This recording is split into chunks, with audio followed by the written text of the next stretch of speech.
Paano ko nga ba naalis ang limited ads suitability sa aking video?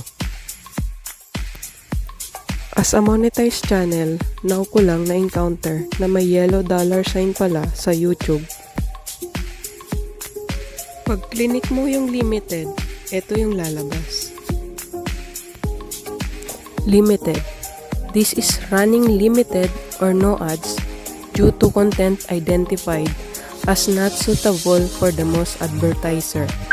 It remains fully playable and is eligible to earn subscription revenue from YouTube Premium.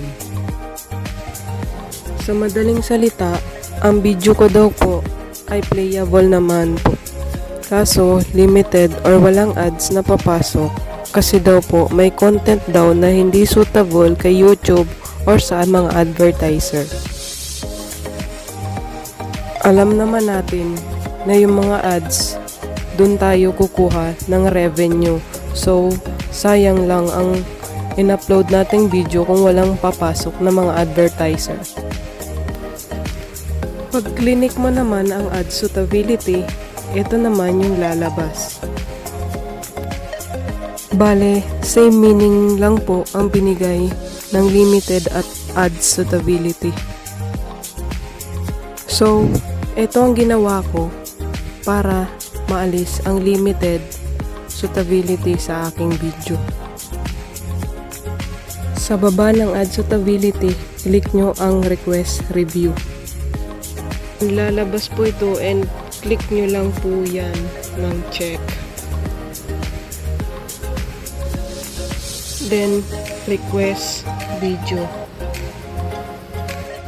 So, yun lang po ang ginawa ko and hintayin na lang po natin kung ano ang response ng YouTube. Ang iba kasi inaabot ng ilang araw. So, titingnan natin kung ilang araw aabutin.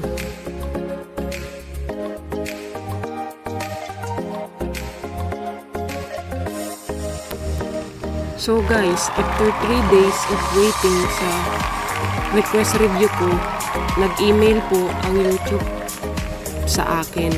And na-check ko po sa email ko na your video is suitable for all advertisers.